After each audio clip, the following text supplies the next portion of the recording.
Of sexual harassment at working places, उस कानून के तहत कुछ व्यवस्थाएं सारे नियोक्ताओं को करनी पड़ती है और उस प्रकार की व्यवस्थाएं बिल्कुल ध्वस्त हो गई। ये इस घटना से बिल्कुल स्पष्ट होता है और एक कॉरपोरेट गवर्नेंस की आवश्यकता भी है कि कुछ पॉलिसीज, कुछ नीतियां जो कर्मचारियों से संबंधित है, व्यवसाय से संबंधित है, हर बड़ी कंपनी, लिस्टेड कंपनी अपनी वेबसाइट पर प्रकाशित करती है और हर of sexual harassment at working places, उस कानून के तहत कुछ व्यवस्थाएं सारे नियोक्ताओं को करनी पड़ती है और उस प्रकार की व्यवस्थाएं बिल्कुल ध्वस्त हो गई। ये इस घटना से बिल्कुल स्पष्ट होता है और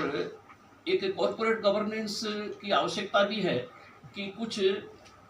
पॉलिसीज, कुछ नीतियां जो कर्मचारियों से संबंधित है, व्यवसाय से संबंधित है, हर बड़ी कंपनी, लिस्टेड कंपनी की विकास यात्रा में अर्थव्यवस्था का बहुत महत्वपूर्ण योगदान है और हमें भारतीय कंपनियों पर, व्यवसाय जगत पर गर्व है कि उन्होंने पिछले कुछ दशकों से एक बहुत ही तीव्र गति से विकास की यात्रा प्राप्त की है और विश्व में भारत की अर्थव्यवस्था को नई ऊंचाइयां दी है और इस बात का हमें संतोष भी है और गर्व भी है और हम चाहते हैं कि ये सब विकास यात्रा अर्थव्यवस्था के योगदान में इन सब कंपनियों की इसी प्रकार से चलती रहे और हमारी कंपनियां वैश्विक स्तर और वैश्विक प्रतिष्ठा प्राप्त करें। परंतु ये आर्थिक विकास की यात्रा की एक कीमत होती है। एक सीमा तक हम वो कीमत देने को तैयार हैं, परंतु सीमा से बाहर जाकर धार्मिक स्वतंत्रता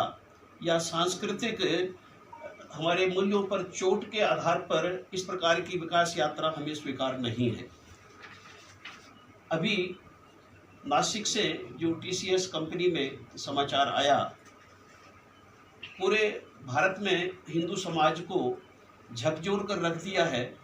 और ख़ास तौर से उस समाज को जिसकी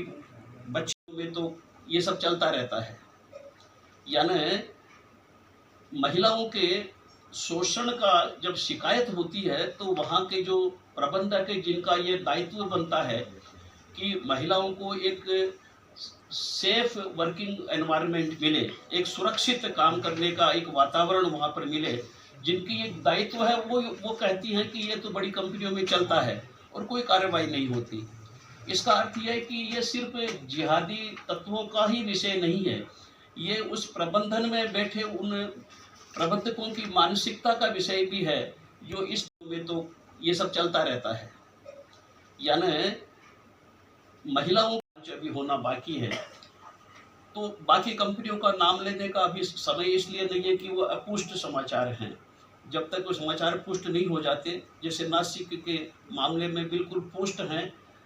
और पुलिस ने जो कुछ कार्रवाई भी शुरू की है, परंतु इसका असर पूरे कॉर्पोरेट जगत में हो रहा है, क्योंकि पिछले 20 वर्षों में अपना घर बार छोड़कर, अपना गांव या अपनी कॉलोनी छोड़कर बाहर के नगरों में टेक्नोलॉजी कंपनियों में और बड़ी कंपनियों में काम करना ये एक अनिवार्यता बन गई है और ये इस नए प्रकार के विकास का एक प्रारूप भी बना है। तो अभी होना बाकी है, तो बाकी कंपनियों का नाम लेने का अभी समय इसलिए नहीं है कि वो अपुष्ट समाचार हैं। जब तक वो समाचार पुष्ट नहीं हो जाते,